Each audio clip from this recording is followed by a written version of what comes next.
Seigneur, salut. Merci d'être encore avec nous aujourd'hui pour cet autre épisode de notre série « Les chrétiens ne travaillent pas pour de l'argent ». Aujourd'hui, nous parlons des hommes en tenue chrétienne.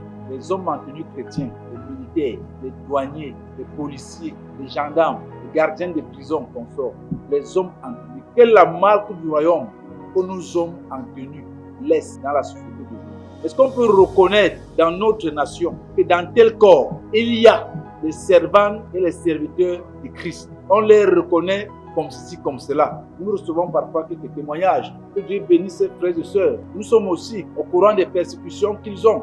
Ceux qui veulent faire la différence sont très vite combattus, sont très vite mis à l'étroit, parfois par leur hiérarchie. Ces hiérarchies dans les pays qui n'encouragent pas le bon travail parce qu'ils ont des intérêts dans le mauvais travail. Ça, c'est la destruction des nations. Nos nations doivent être en construction et non être toujours permanemment en destruction par des mauvais ouvriers, par des mauvais serviteurs, par des tyrans. Un tyran, c'est celui qui travaille pour le malheur de ceux qui le supposaient en captivité. Et les enfants de Dieu souffrent dans les administrations parce qu'ils veulent respecter les règles. Les enfants de Dieu souffrent dans les administrations parce qu'ils veulent respecter les principes, parce qu'ils veulent servir. Et tu veux montrer quoi? J'ai reçu le témoignage d'un jeune douanier qui était au port et il est à son poste. Après quelques temps, son chef lui demande « Mais c'est comment?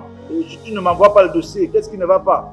Il dit, c'est qu'il n'y a pas quelque chose qui demande ton intervention que je montre. Entre-temps, ses collègues lui disaient, lui, il est comme ça. Il fait comme s'il était à l'église. Il laisse les gens, tout est facile chez lui, machin. Le chef lui dit, mais tu n'es pas au couvent ici.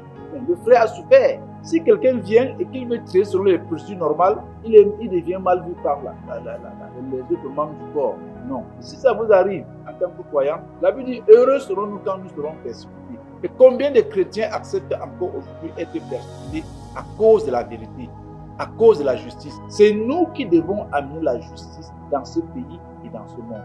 Frères, chrétiens policiers, chrétiens gendarmes, chrétiens militaires, chrétiens douaniers, chrétiens gardiens de prison, servez la nation, servez la population. Ne soyez pas les bourreaux du peuple, soyez les serviteurs, les protecteurs du peuple. Refusez d'escroquer, refusez de prendre injustement de l'argent parce que le chrétien travaille pour satisfaire son prochain et Dieu s'occupe de le satisfaire. Le chrétien ne travaille pas pour nuire à son prochain, pour dépouiller son prochain. Une nation ne peut pas se construire avec une telle injustice. Nous sommes les enfants du royaume et que l'Éternel nous donne la force à travers son Saint-Esprit. Il nous donne la force d'imposer la marque du royaume dans l'armée, dans la police, dans la gendarmerie et partout dans la douane pour que le peuple soit tranquille, que les escroqueries cessent. Même l'État souffre de mauvais services des hommes en tenue. Quand les gens prennent des pourboires pour laisser passer les marchandises, pour laisser passer, l'État perd beaucoup d'argent.